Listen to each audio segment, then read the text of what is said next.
Welcome everybody to our February Come Talk with GSA. This month we are featuring Dean Obare. So I just want to give her a quick introduction here before I turn it over to her. So Dr. Obare is an environmental chemist and the Dean of the Joint School of Nanoscience and Nanoengineering, also known as JSNN. She received her BS in chemistry with a minor in biology from West Virginia State University. She got her PhD in organic and analytical chemistry from the University of South Carolina. Dean Obare did her postdoctoral education in chemistry and environmental engineering at Johns Hopkins University. And she has received many awards, including the National Science Foundation Career Award. She was also named one of the top 25 women professors in the state of Michigan, just to name a couple. And with that, Dean Obare, if I'll turn it over to you and you can have sharing privileges. Thank you so much, Lexi. I want to thank you for the invitation and the opportunity to come and talk with grad students. I'm going to tell you all a secret. Grad students are my favorite. Don't tell undergrads that though. In my early part of my career, I had an opportunity to work with about 20, I think I've been able to graduate about 20 graduate students at the master's and PhD levels, and loved them so much that I came to JSNN where we only have grad students, and I've just enjoyed every bit of it. So this is something that I'm really excited to be able to do, and I want to just express my gratitude for having the opportunity to just talk to all of you today. So one of the things I wanted to, so I'm still working on some technical challenges with the Zoom link on my other thing and trying to connect to show some slides, but I wanted to just kind of share with you a little bit about the topic that I want to discuss today. So Lexi reached out to me, and thank you, Lexi, for your hospitality, and said that she wanted me to come in and just talk about, a topic with grad students. And I said that I was going to talk to all of you about the topic of networking. And so I wanted to kind of share why I think networking is an important topic for graduate students to be thinking about, and then to give you maybe some pointers about what it is about networking that I believe are things that every graduate student should be thinking about doing, and how to go about actually doing it. So that's what I would like to sort of focus on today. I've also referred you to two publications that I hope at some point in your life you'll be able to take the chance to read. One is called Making the Right Moves, and that is a publication that is available online.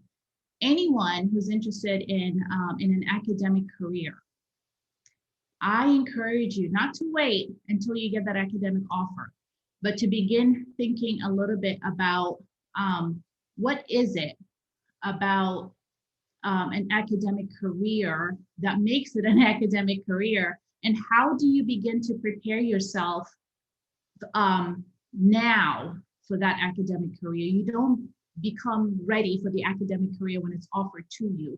You become ready for that academic career way, way, way, way in advance. And had I known that, years ago, I think I don't know, life would probably have been a little easier. So when I was sort of starting to think a little bit about, getting an academic career, where am I going? How am I going to get there? I didn't have any guidelines. What I had to do was, talk to my postdoc advisor, reach out to my former grad advisor, and just kind of say, how does this work? And so somebody referred me to the time at Making the Right Moves, and it's probably been what really helped shape my career along the way. So it's something that I thought would be important to share with all of you. And so it's available again through the Howard Hughes Medical Institute. It's something that they prepare usually for postdocs, but I think grad students can take it and learn a tremendous amount of information from it. And I think it will serve an extremely good purpose. Okay, so I'm going to try again to share my slides. I don't know why this is not launching the way I would like it to launch.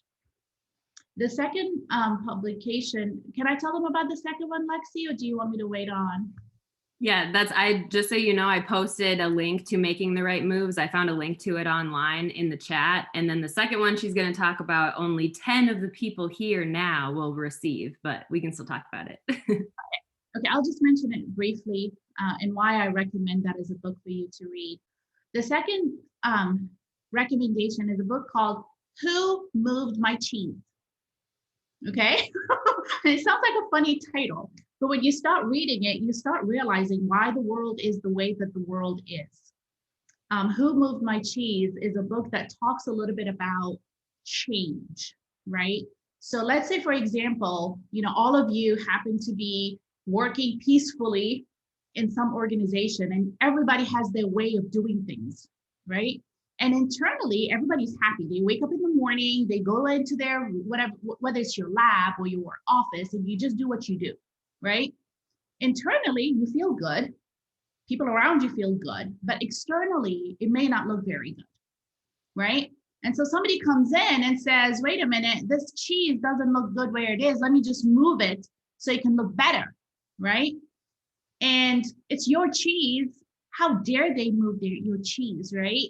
And so when that happens, it becomes extremely problematic because it makes you uncomfortable.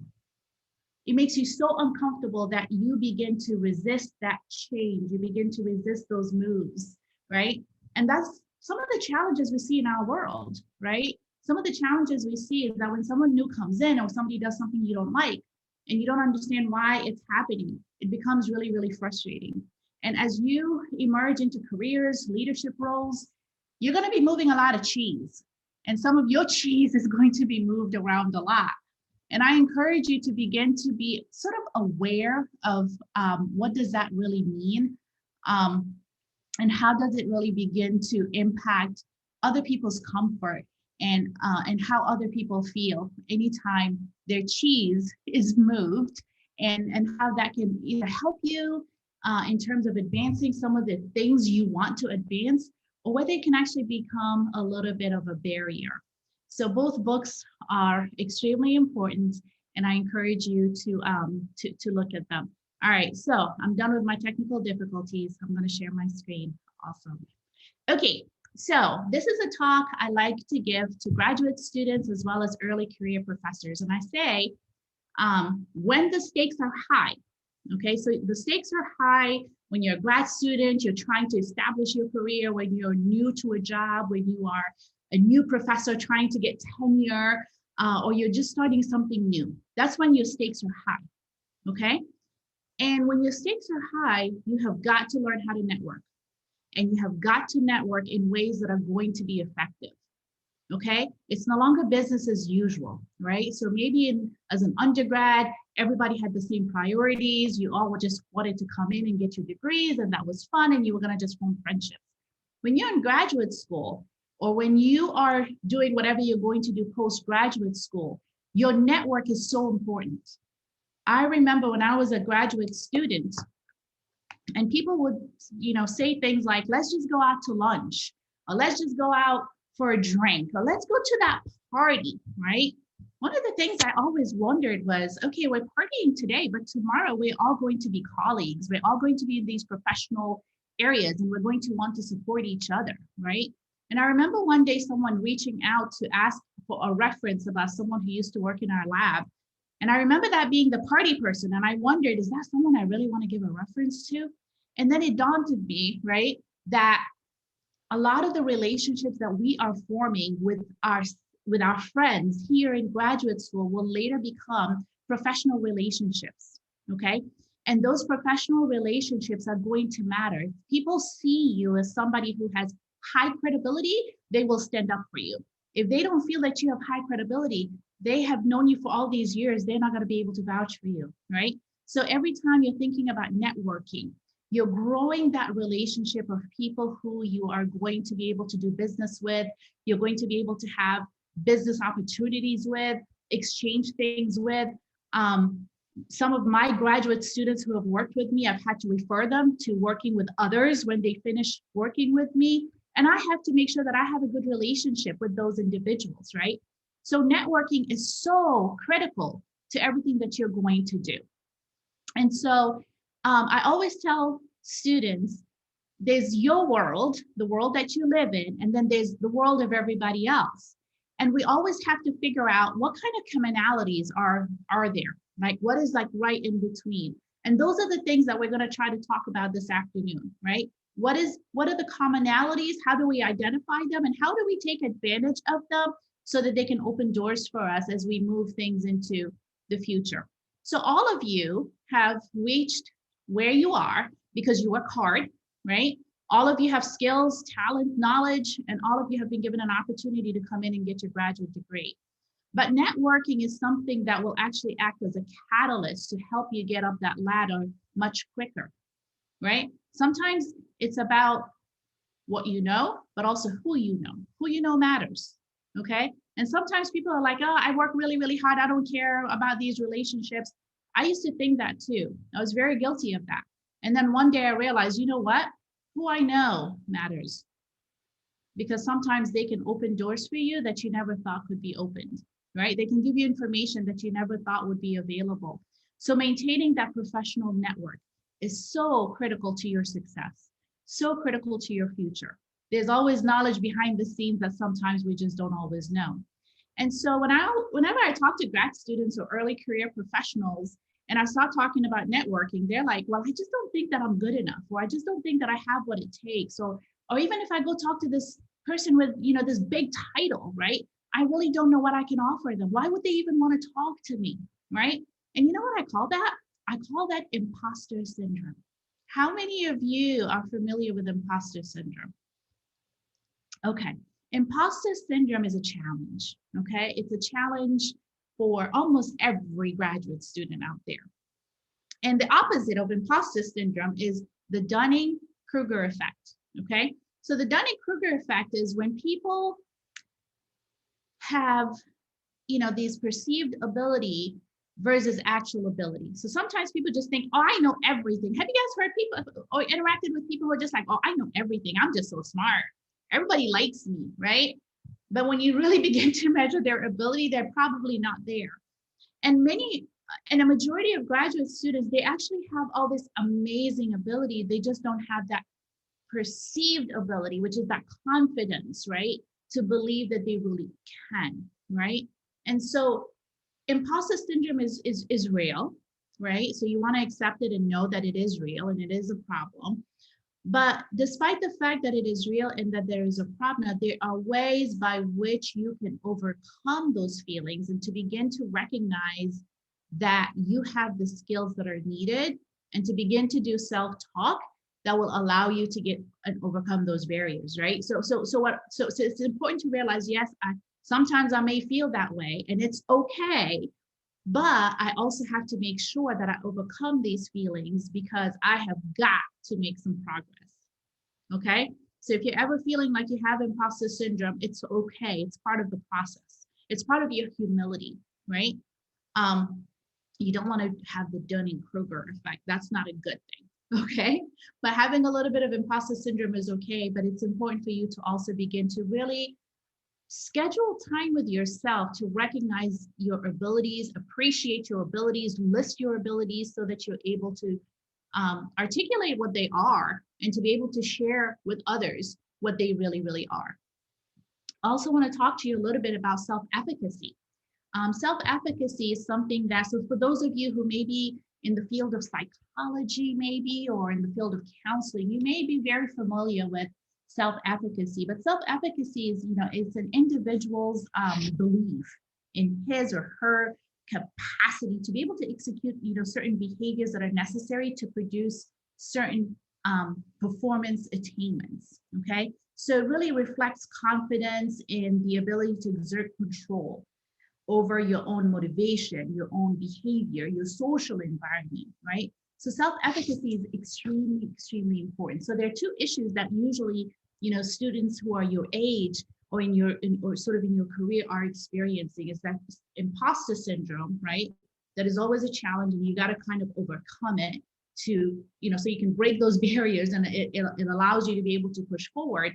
But then there's also this self-efficacy that you really need to begin to believe in who you are, right? And believe in your capabilities.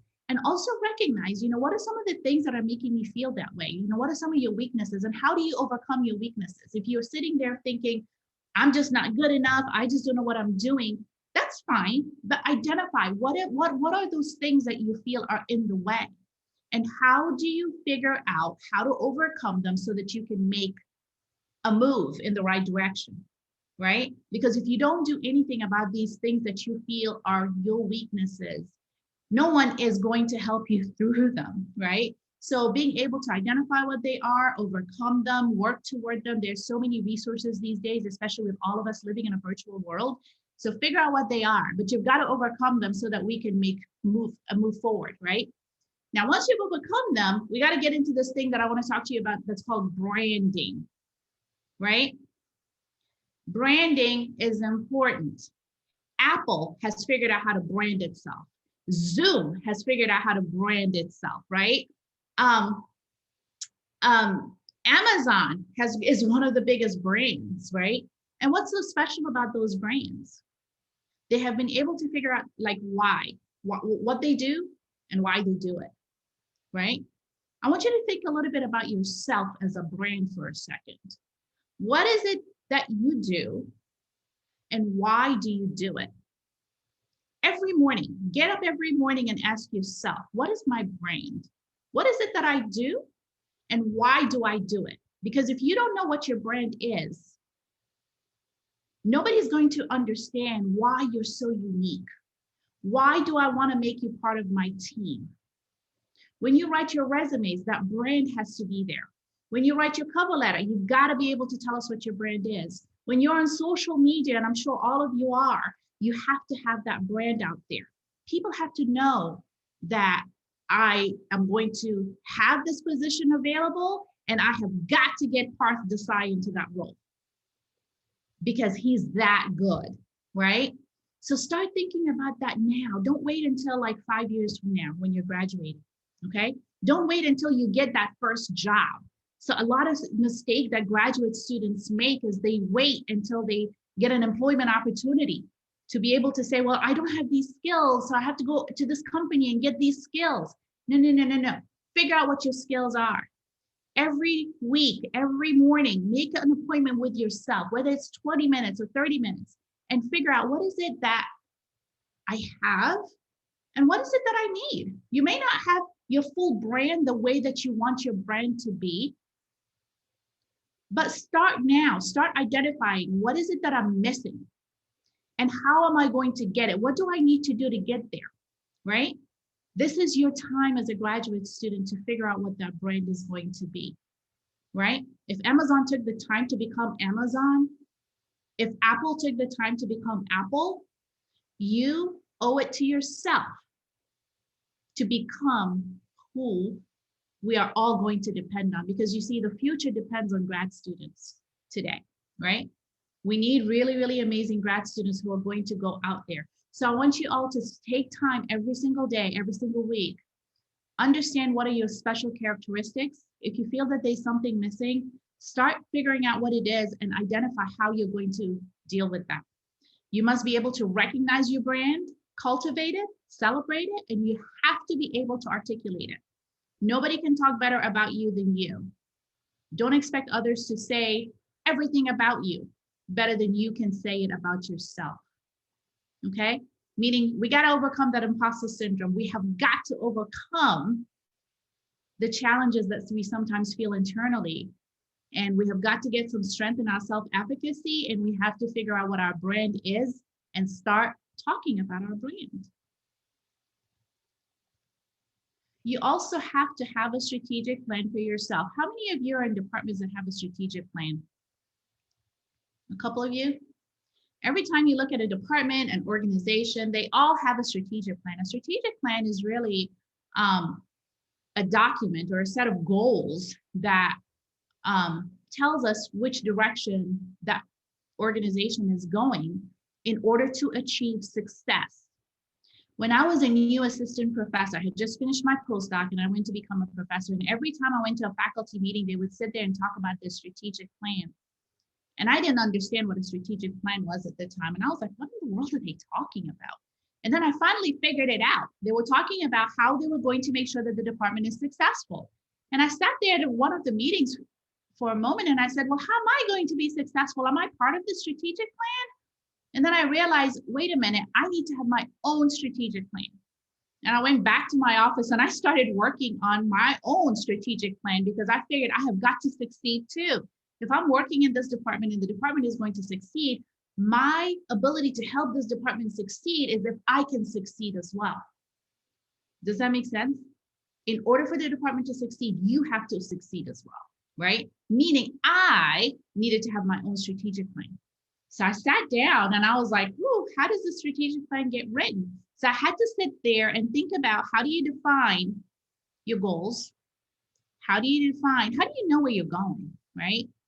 Like, a lot of us want to go somewhere, but how do you know where you're going? So I sat there for weeks, really talking about, where am I going? I looked at my resume and I looked at, how many publications do I have? How many presentations have I made? How many students do I have working with me? How many grants do I have? How many awards do I have? And I said, you know what? All of this has to double in the next 2 years.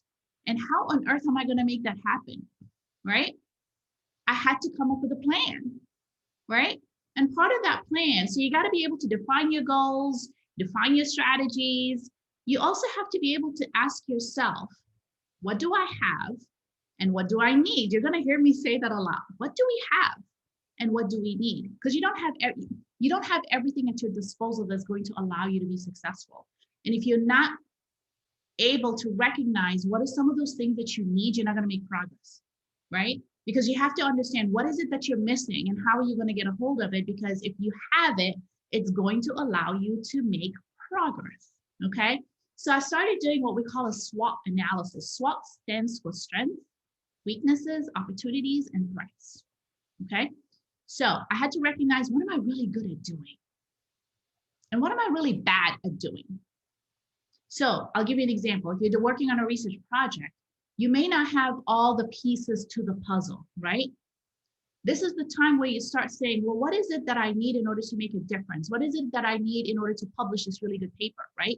Maybe I need a collaborator, right? Maybe I need a collaborator who does really good statistics. Maybe I need a collaborator who's really good in terms of doing maybe an economical analysis, right? So you've got to figure out, what are your weaknesses, right? And find someone to work with you. Find a friend, okay? And together, the work that you can do together as partners is much stronger than if you did it on your own, okay? I also started listing opportunities. What are some of the opportunities that are out there? And I was not naive. I started asking myself, what are the threats? Is there somebody else doing the same kind of work that I'm doing that's going to publish it before I do? Right? Those are all threats. So you have to identify what your threats are and how do you work against them, right? So really important to have that strategic plan for yourself. Really important to be able to figure out where you're going. And you may have one set of goals today that could change tomorrow, and that's okay. But having some goals that will change is better than not having any goals. Knowing how you're going to get there is critical for your success. Being able to go back at the end of whether it's 6 months, whether it's a year, and to go back and look at that set of strategic plan goals and ask yourself, did I get there or did I not? And why did I not? What stood in the way? What can I do better next year, right? So this constant self-evaluation is so critical for your success. A lot of people don't do that. And when they don't do that, you find that they run into all these obstacles and barriers, and it's always hard to figure out, like, well, what is it that's stopping them, right? And then there's a set of people who are just like running, right? They're just flying, and you just wonder, how are they making it? It's because they really are clear about what they want. They're very clear about who they're going to partner with, and they're very clear about what success looks like. Always ask yourself, what does success look like for me, right? The success of you as an individual may not be the same as that of someone else, right?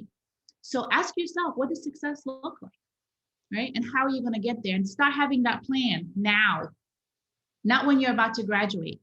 It starts early, okay? And it starts now. This is the best time for you to be thinking about it, because as you're thinking about it, you're recognizing what are some of the weaknesses, what are some of the threats, and how do you work against them. So once you have figured out you, right? So all I've done right now is talk to you. Remember that first slide I showed you, your world versus their world? We've talked about your world, right? You got to overcome the imposter syndrome. You got to have that self-efficacy, right? You got to have your strategic plan underway, right? So now we have a strategy for you. Now let's talk about them. Now, when I start thinking about networking is so important. You got to know the right people. You got to know the right people. You got to know who you're going to pick up the phone and call, because you're going to need people. You can't do everything on your own. There's no way. Okay. So when I start thinking of networking, I try to put them into two different buckets, right? There's my internal networking bucket, and then there's my external networking bucket. So let me give you an example. My internal networking bucket is everybody I know at UNCG, right? These are people that are internal to me. And when I'm trying to do something positive, right, to influence the university in the right direction, I have my internal people who are going to help me do that, because we all have the same goals, right? So, but I have to know them. If they think I'm this nasty, horrible, annoying person, every time I call, they will not answer the phone, I guarantee you. Okay? If they think that I'm trying to work and take things away from them, they will not answer the phone. They'll do every single thing possible to avoid me.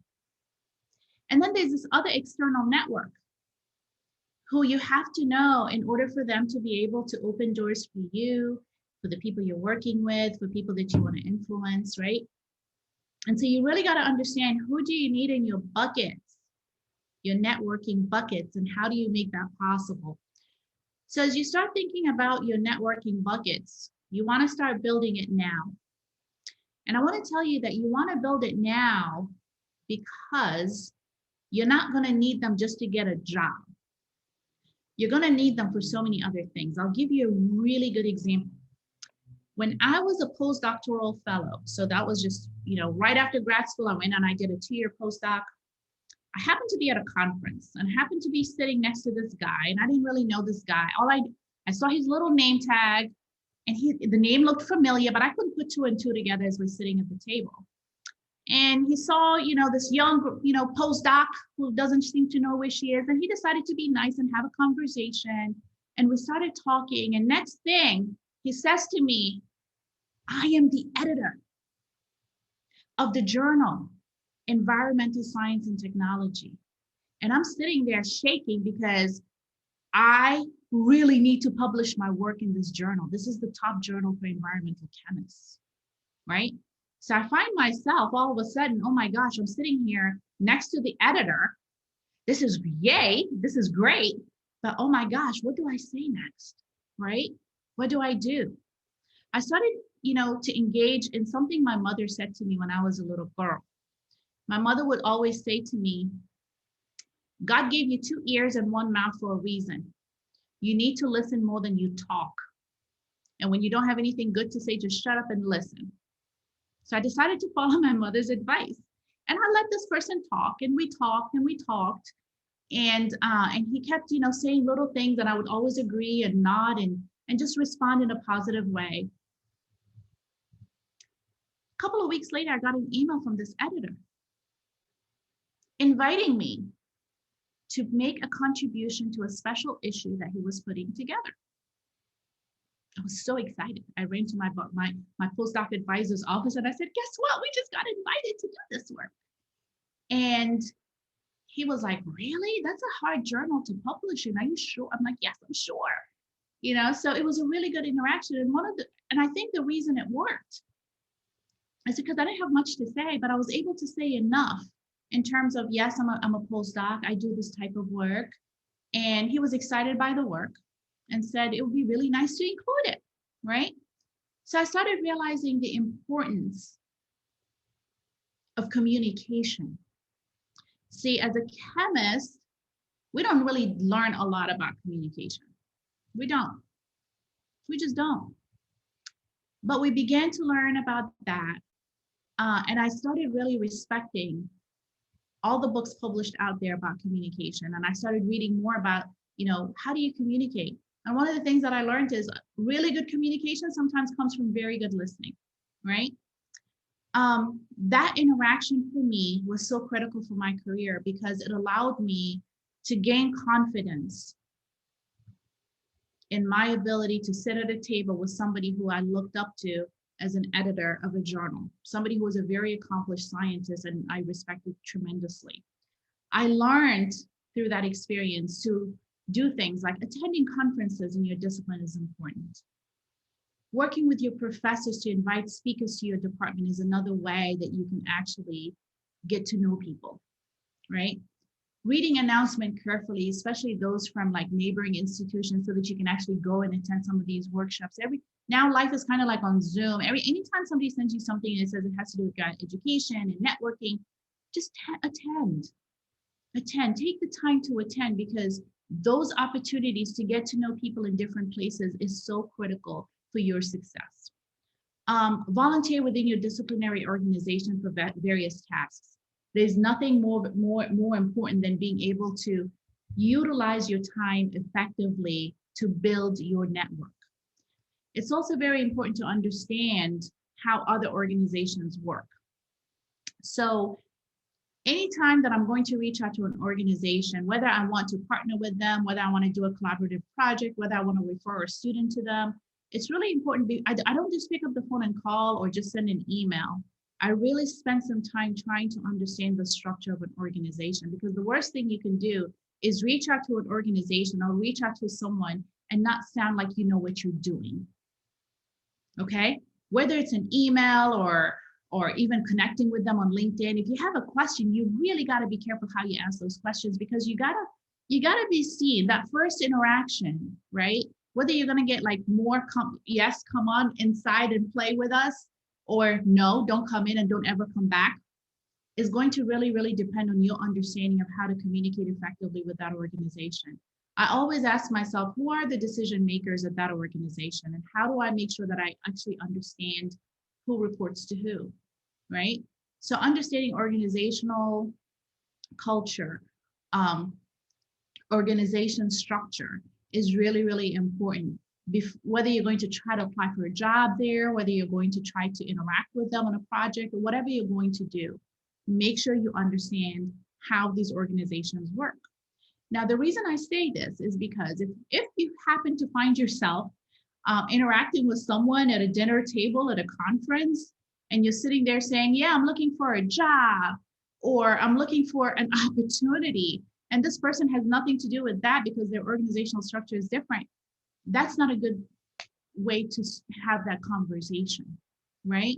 And so sometimes it's good to ask more questions than to be asking for things, right? Sometimes it's also good to just say like, well, tell me a little bit about how your organization is structured, right? Or I'm always curious to learn how things work at your organization. Tell me a little more, right? Always good to ask questions. Get those people to teach you a thing or two, and listen and take it and use it to your advantage.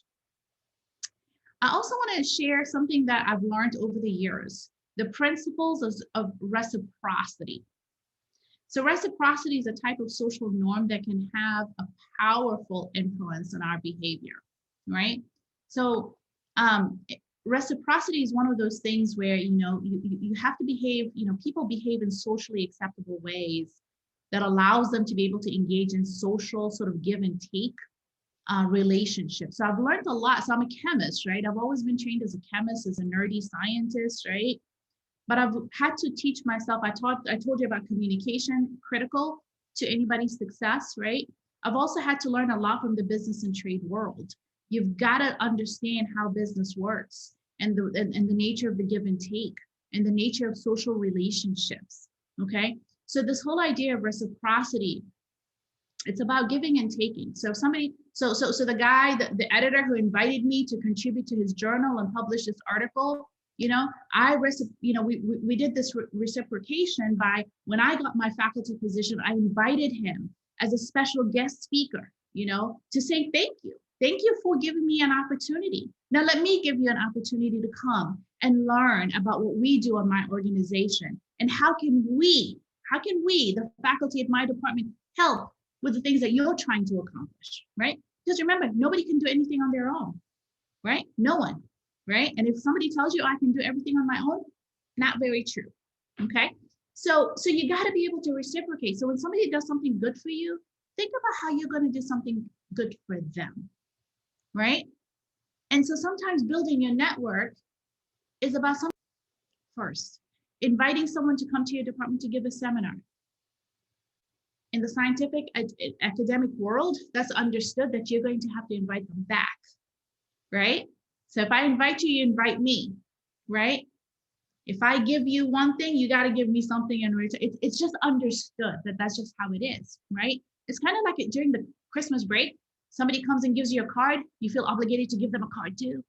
Same principles, right? So it's the principles of reciprocity. They happen in reality. You got to make them use. You got to make it work for your professional world, right? Again, try to understand what's going on in the trade, the exchange, the collaboration, all those things that bring mutual benefits, right? Try to learn from your friends in other areas. Just because you happen to be an economist and you work and you see this other person who does work in, I don't know, psychology, doesn't mean that there's not an opportunity for you guys to learn from each other, to work with each other. That's when you learn the most. You learn about how people think, how people behave, how organizations are structured differently. And it opens your mind to like really nice ways of how things can happen. Whenever you're sitting there and you're trying to figure out like, how do I make this connection? There's nothing wrong with giving someone a compliment. When people feel that they are appreciated by you, it's a good interaction, okay? I have been able to go to people and say, you know what? I really, really like that article you published recently. Really good work. That's all you do. The next thing, they're calling you and they want to work with you, right? Sometimes we make it harder than it should be. It shouldn't be that hard, but you've got to understand and build your network, and you've got to develop these relationships with respect and understanding that there's reciprocity that has to happen, right? Reciprocity must happen in order for those relationships to work, right? Again, networking is building those relationships, right? You have to build these relationships. If things are working, that's good, right? It's kind of like a husband-wife situation, right? It's a networking situation you have at home going on as well, right? If you're mean to your spouse, they're going to be mean to you too, right? So you got to make sure that these relationships are cultivated, that they're strong, that they're healthy, that they're respectful, right? And that they're mutually beneficial. I've talked about listening. Listening is so important. Make sure that you're practicing your listening. Sometimes you may just sit there and say, okay, I'm listening, but your mind is somewhere else. You're sitting there thinking about dinner. Your eye contact is not there. Body language matters, right? So having that right eye contact, the nods, right? Listening, making gestures when you need to, right? Paying attention, showing excitement when somebody's telling you something really cool. Being reactive to their frustration, being reactive to how they're worrying. All of these are ways by which you're communicating. So always be attentive of what's being said, what's being done, and always be attentive about what's not being said. Always be attentive about what's not being done. When somebody's not paying you the same kind of attention, maybe they just don't want to deal with you, and that is okay, right? There's also the negativity that sometimes you might approach someone and say, hey, how about we do this together? And they are like, or they just don't return your phone calls, they don't return your emails. That's a sign, right? It's a sign that you're not invited. And not being invited and knowing that you don't belong at the table is okay. You're better off knowing it. The sooner you know it, the better. And not sit there hoping that you'll get invited. Sometimes people just don't get invited. And that's okay. So also very important to understand, how are people rewarded? How do the things that they're doing impact their behavior, right? So I always tell people behavior really, really is critical, right? I'm not talking about your behavior, but I'm also talking about how you can influence people to behave in certain ways, right? Sometimes you might be asking someone for something and you're just not getting a response. And it might not be them, it might be the culture of their organization. Maybe what you're asking for, what you're hoping to accomplish with them is not part of the mission of that organization, or it's not part of the culture of that organization, right? And sometimes you need to know when to stop, when to stop pursuing a goal, or to stop pursuing an opportunity because it just doesn't go in that direction, right? And so it's really important, when you're doing those listing exercises with others, it's really important to really understand, what do others values? What do their organizations value, right? For example, if you go to a communication department and say, hey, we want to start doing some engineering stuff over here, they might just look at you like, wait a minute, that's not something that we typically do, right? It's not part of how they're going to be successful, right? Now, if you can figure out how to talk about engineering communication, you might get an opportunity to work with them. Okay, so you really got to understand, what do people value, right? And how do you engage in conversations where people can actually see the benefit to them, right? As well as the benefit to you. So sometimes before you start having conversations with others, you're trying to establish their network, take the time to understand who they are, what they value, what does their organization value, and how do you shape that conversation in order for them to benefit from it, and in order for you to benefit as well. One of the things I hear a lot from our grad students, anytime I say it's time for you to start networking, they'll say, I just don't know what I'm going to talk about. I just don't think I have anything good to contribute. And then we start making a list of everything they're supposed to contribute, and they're like, whoa, I do have a lot to contribute. Think of all your scholarly accomplishments. Think of all the awards that you've earned. And if you haven't earned awards, figure out how you're going to do that before you graduate. Okay, so that's your homework.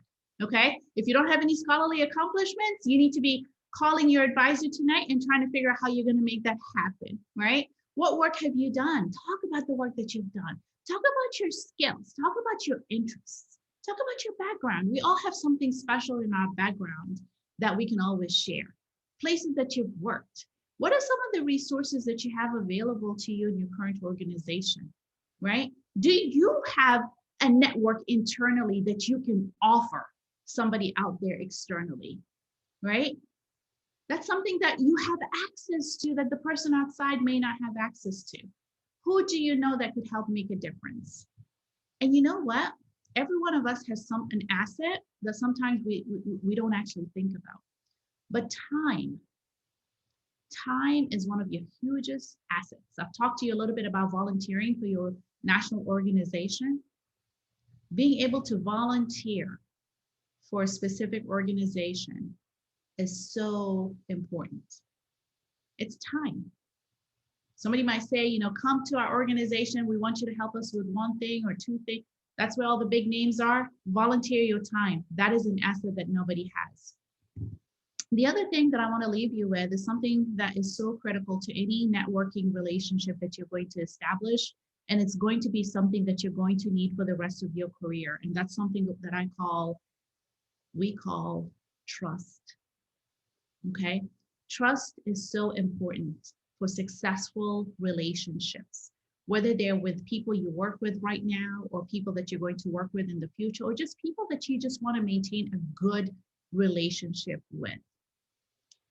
Trust sometimes can just happen naturally. People might think, oh, you look like a trustworthy person. You're so nice. I'm going to trust you, right? There are other people out there who just don't trust anybody, period. It's not you. They just don't trust anybody, right?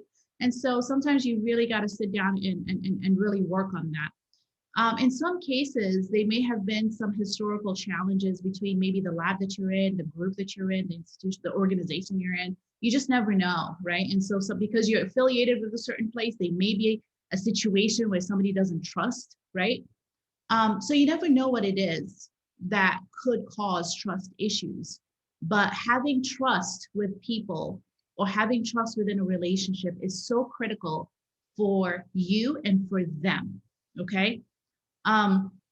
So there are 4 things that matter when it comes to trust. One is consistency, right? People need to be able to feel that you're reliable, okay? People need to feel that they can trust you and rely on you, and that you're going to always deliver what you say that you are going to deliver, right? So if you tell someone that, hey, I am going to give you this tomorrow, that better be given to them tomorrow. That creates a beautiful relationship, right? If you don't have it, you don't have it, right? They want to see results, right? They want to see good attitude and they want to see integrity. Okay. Always think of those things. Sometimes, we don't think about them all the way, but they really, really matter. And I can tell you this because over the years, I've watched people, I've seen things happen. And I can tell you sometimes, like, 2 weeks ago, we had a situation where we really needed some collaboration with someone overseas. And I reached out to them at 2:00 in the morning and they responded immediately and said, how can we help?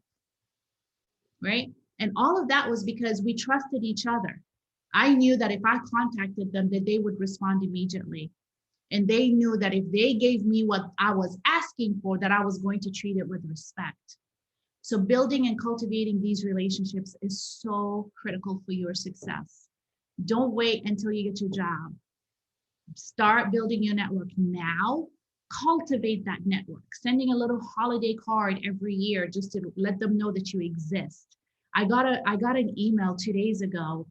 It wasn't an email, I'm sorry. It was a message on LinkedIn from a student. And I looked at the name and I'm like, oh my gosh, looks familiar, but I can't remember. And it was somebody who I had met probably 9 years ago at a conference. And she sent me this note and she's like, hey, I'm at UNC Chapel Hill. I would love to connect, right?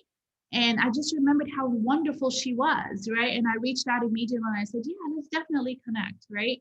So establishing those relationships, whether it's through LinkedIn or whatever, really, really important. Keep your social media nice and clean and healthy, right? Everybody's now living on this virtual world and it's really, really important what we do with it and how we do it. So I'm going to stop there and open it up to questions and see if anybody has anything that they wish to ask. Thank you so much for that presentation, Dean Obare. I think I'm going to be rewatching it for myself later on. So yeah, virtual claps for that presentation. Thank you so much. I think Lori had a question in the chat. Lori, if you just want to unmute yourself and ask, go ahead. I typed it a long time ago and I don't remember what it was. Is it in the chat? Yes. Oh, I can look for it. The question was, what comes first, brand or strategic planning? Thank you. Oh. Thank you. Thank you for that question. Very, very good question. So you want to do your strategic planning first. You want to sit down and try to figure out, like, you might already have like a whole bunch of things that you would consider to yourself as assets, right? And if you already have those assets ready to go, maybe you can establish your brand first. But if you don't feel like you have everything where it is, then maybe it's an opportunity for you to really start thinking about your strategic plan. Now, let me tell you a little bit about strategic plans. Strategic plans are consistently happening, okay? And your brand is consistently being elevated and being modified. We have to stay current with our discipline, right? So you got to also like think a little bit about what are some of the things that are seen as valuable for your own discipline, right? So we all come from different disciplines. I know in some disciplines, if you have a book published when you're a grad student, that's like a really, really big deal. Some disciplines you have to have like maybe 5 publications before you graduate. So it's always good to sort of talk to your professors or to really look at your discipline and to see what is it that they value.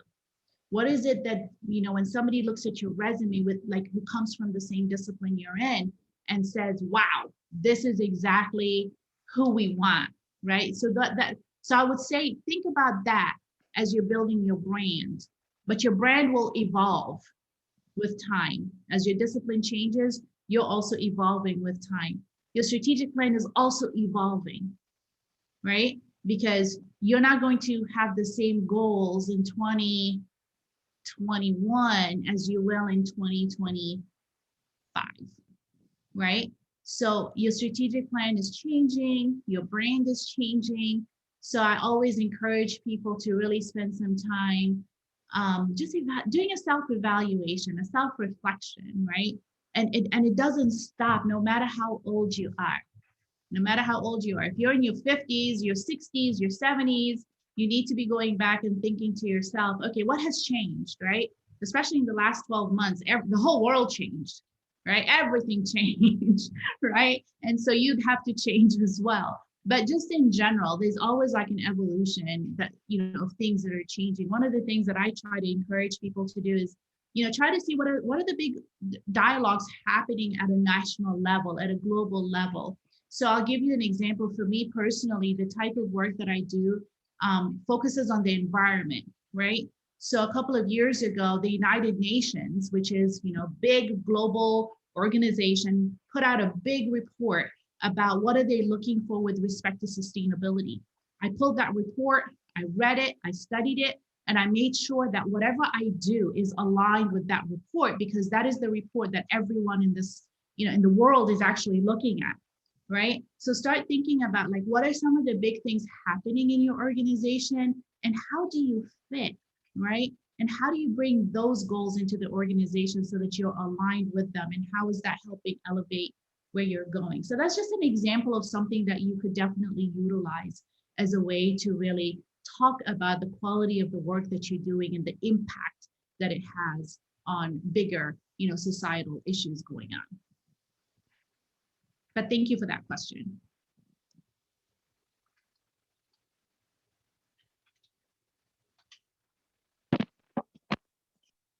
Anybody else have any questions for Dean Obare? No one has another question. I have a follow-up.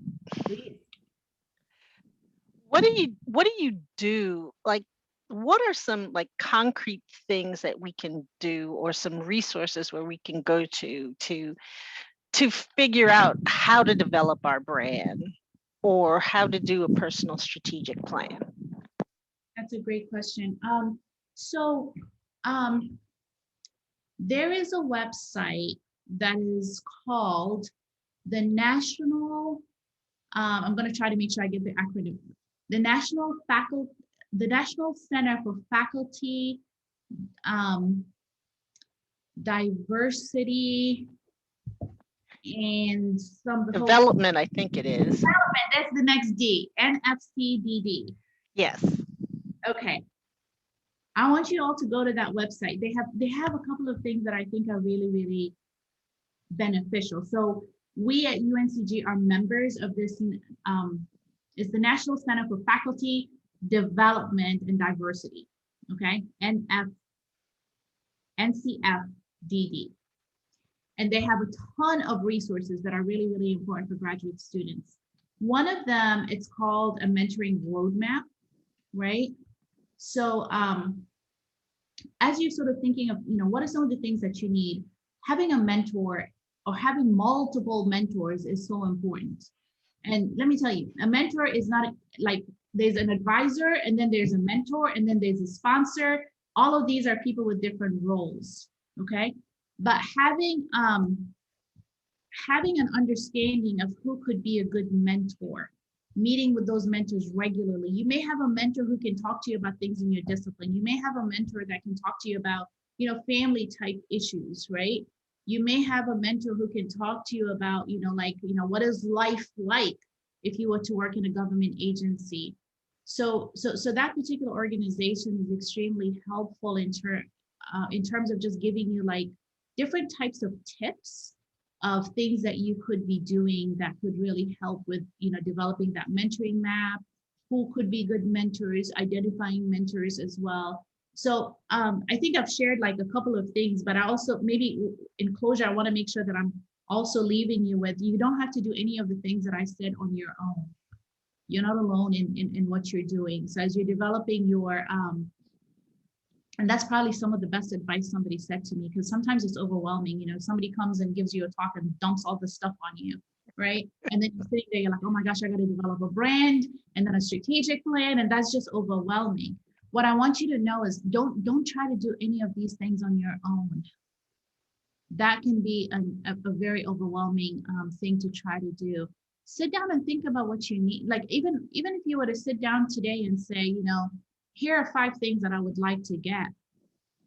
Pause and ask yourself, of these 5 things, which ones are real? Like, which ones do I feel like I have to get to have now? And who can help me? And talk to people, talk to your advisor and ask them like, hey, I'm trying to get this. Where do I go? Where's a good resource for me? So the questions you're asking, Lori, are extremely, they're just really, really good questions, right? And it's important for you to know that you're not alone doing this, right? Neither one can accomplish everything on our own, and we need to be able to make sure that we're asking for help, asking for guidance, asking for how do I get there? And when you feel like things are not moving in the right direction, it's okay to sit there and say things are not going well. Say to yourself, say to people you trust, and ask for help. Asking for help is something that I think sometimes is so hard, because as many of you are working on your master's or your doctorate degrees, you're sitting there thinking to yourself, like, I'm supposed to be like the leader in my organization, in my family. I'm supposed to be somebody who's really attained all this. How on earth am I going to go asking for help? That makes me look weak. Let me tell you, there's no such thing as being weak. Is when you cannot ask for help. Okay? Smart people are the ones who ask for help, get guidance, get support. So always try to figure out who are the people who are you going to be able to go to ask for help, and never be shy to ask. Never, ever be shy to ask. Crystal, do you want to ask the last question, and then we'll jump into who's winning the prizes? That would be lovely. Thank you so much, Lexi. And thank you so much, Dean Obare, for this wonderful and inspirational talk. I would like your perspective on this, really. Do you think it's better for us to delve more in depth into a specific area of expertise, or like a niche area, to make it our own? Or is it better to kind of go for more well-rounded knowledge in complementary fields to our field itself? Sorry. Thank you. Yeah, thank you for your question. So if I'm understanding correctly, you're thinking a little bit about the work that you're doing as a grad student for your research? Yeah, kind of. Okay. So what I always tell grad students is, again, you want your years as a graduate student, you're here for a short period of time to reach a goal, and it's not your destination. Grad school is not your destination, right? It's actually the point in your life when you're embarking, okay, to get that ticket to your destination. Okay, so I say this to basically say that, the time that you spend as a graduate student, you want to be able to figure out what are some of the skills that you're going to be able to attain, and what are some of the contributions that you can make.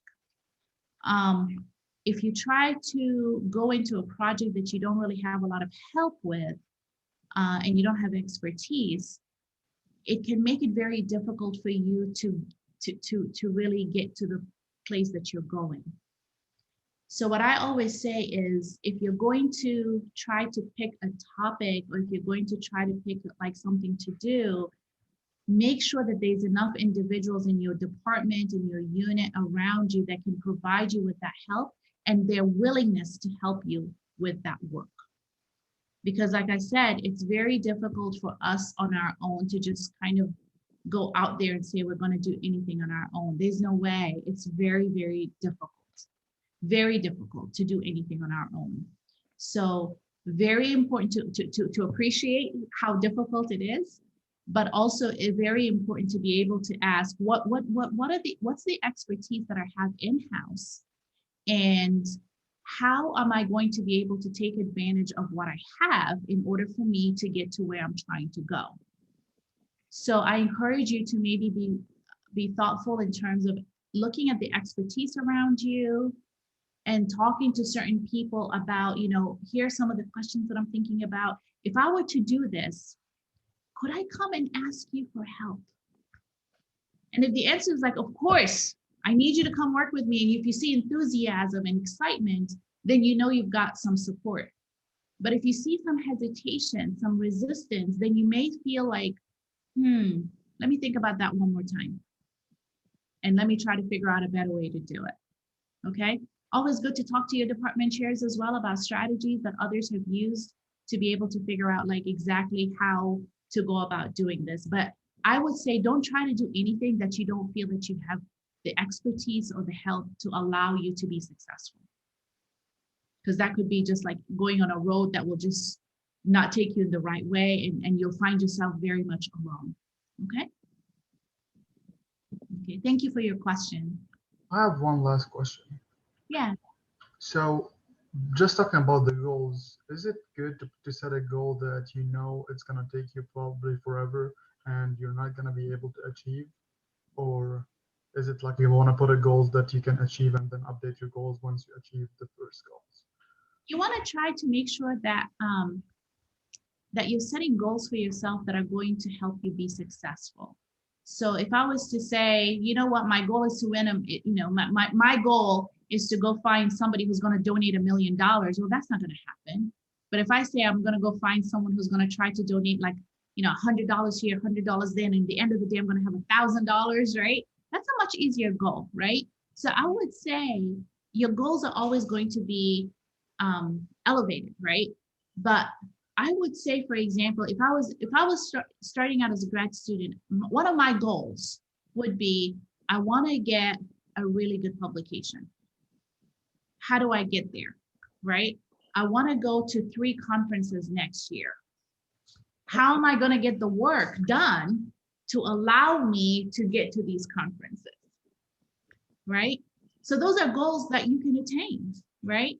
But a goal that I would not attain is to say, before I graduate, I want to have 12 publications. I would say I want to have maybe 4. And if I get 12, yes, we've won, right? So I would say make sure your goals are realistic and make sure that they're things that you actually know how you're going to get there. Because the worst that you can do to yourself, the worst thing you can do to yourself is set goals that you cannot achieve, and then you begin to doubt yourself. So the problem is, I was project manager in Europe. When I moved to the US 2 years ago, I'm not able to find a job into that field. So my goal is to get back where I was in Europe before I moved to the US. And that's quite like a challenge for me because the American companies does not consider the European company, or to be specific, French company, to be like equivalent to the US or the American company. So they consider that your expertise is not good enough to be in this position. And so that's where I'm not asking to become like a president or to be like a CEO manager. I'm just trying to get back on where I was so I can achieve the goals that I had when I was in Europe, to become like a senior project manager, then move on to be like a head of department, and so on and so on. So how do I start from here? Because here in the US they have a different standard, they have a different like a mentality, different like I don't know. That's the confusion that I got myself into. Right. So typically, and I don't know enough about like the discipline that you're in, but in general, sometimes people have to take a step back in terms of like maybe trying an entry level role and working their way up in certain organization. I don't know if that's even something that is applicable to you. But I guess my question would be, what is it that those organizations value, and how can you maybe begin to package that here so that you are able to present yourself as having something that maybe they may not have, that they would see as a valuable thing that they would like to add. And I don't know what that is from those companies, but is there anything there that you would be able to have to package yourself a little differently than the typical applicant who would be applying for those jobs? And that I would make as a possible goal.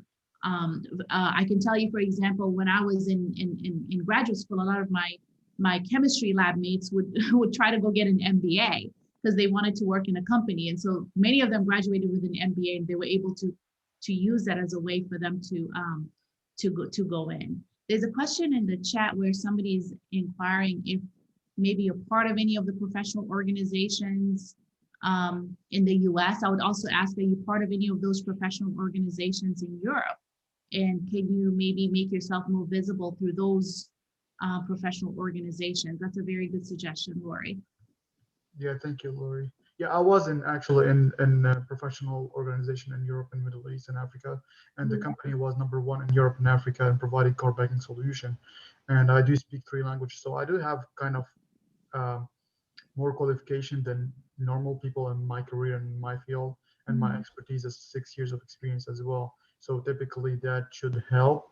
but I'm still not able, like after 2.5 years, and I'm not able to find anything. So that's what. Do you have like a good network of people who work in some of those No, companies? that's the problem. So I'm gonna be honest, one of the HR manager in First Citizen Bank told me that it's not what you have, it's who do you know. Well, you know, yeah, you got And to network, yeah. And I would say, just feeding up what Lori put in. I mean, now that we're all virtual, maybe there's an opportunity to try to be part of those organizations and attend some of those conferences and see who you can connect with through those through those relationships. But sometimes having a network is so critical.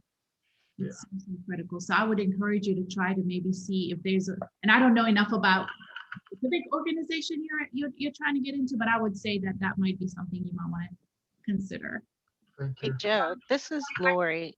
Last night, I'm just in a student organization, a national student organization, and it's just a meetup where we talk about an article. And last night, the president of the organization just happened to pop in, and he said, "You know what? I'd really like for you guys to submit a proposal to do a presidential session at the next conference." He said, "Submit it and I will make sure I sign off on it." We weren't expecting that, but it was just being there. Right. It's just synergy. He just came. Right. That is awesome. Yeah, right. Sometimes a lot of things happen, based on being in the right place at the right time. Well, thank you everybody for your questions and your interest. Those are some really great questions and really great advice we got from Dean Obare. So join me in thanking her again for coming and spending your time with us. In the respect of her time and everybody else's, we are going to jump in and do prizes, and then the meeting will have to be over. So let me just share my screen here. Dean Obare, you're welcome to hang out and see who wins the book you recommended if you'd like to. Otherwise, if you need to go, feel free. I'll hang out and see who wins. Awesome. So first thing, can everybody see their name on the spinning wheel?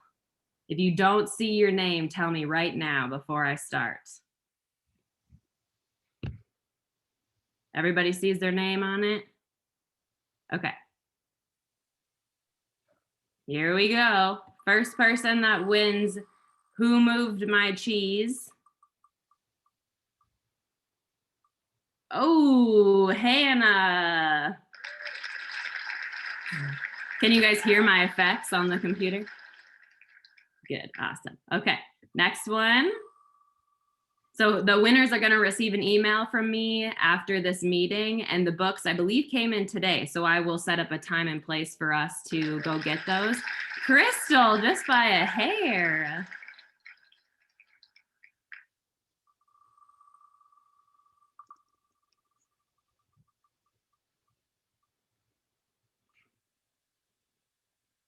And Lori, you got one. Woo!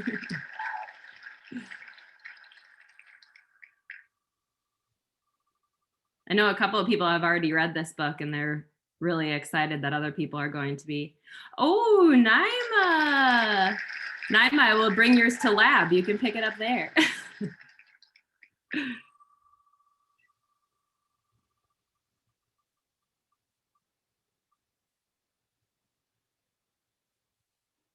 Hey, Joe, maybe this will have some good information for you. Hopefully, thanks. Yeah.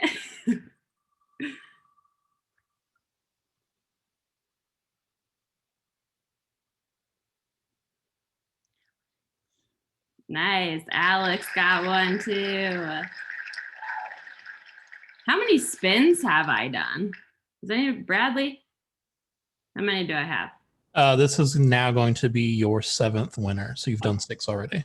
Thank you. Hey, Lexi. Just trying to give away everything I don't have. Hey, Lexi. Yes. Since I'm on student government, if you want to like spin the book for someone else. Okay, it's up to you, Alex. You won it fair and square. So Yeah, no, I'd rather, since I'm on the committee, I'd rather give it to someone else. Okay. Okay. Well, that was really nice of you. So we will go with this is spin number 6 then.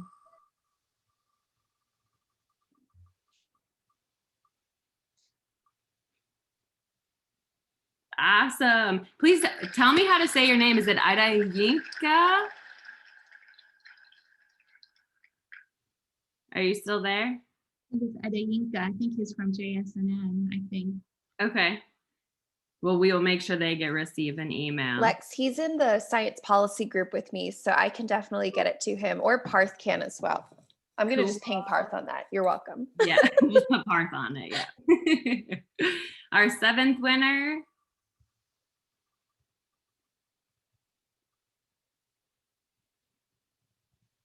Maurice. Wow, you won the last one too. You just get all the books from Come Talk with GSA. Our 8th winner.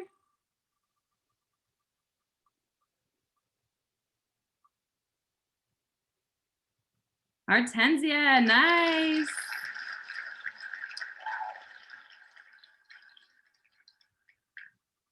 Last 2 are going to Jared. I love this spinning wheel. I'm so excited I got to use it today.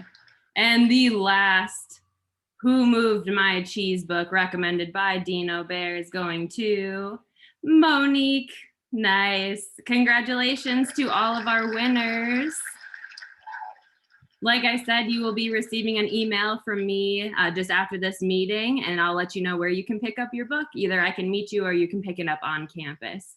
And with that, thanks again, Dean Obare, for your time and all of your recommendations. That was so helpful. We all appreciate it so much. I did post the YouTube link where our channel is on YouTube, where you'll find the recording of this meeting on there, like all of our meetings. And it was so great to see you all again this Thursday. Have a great evening. Thank you. Take care. Thank you. Bye, everyone. Bye. Thank you. Bye. Bye, guys. Take care.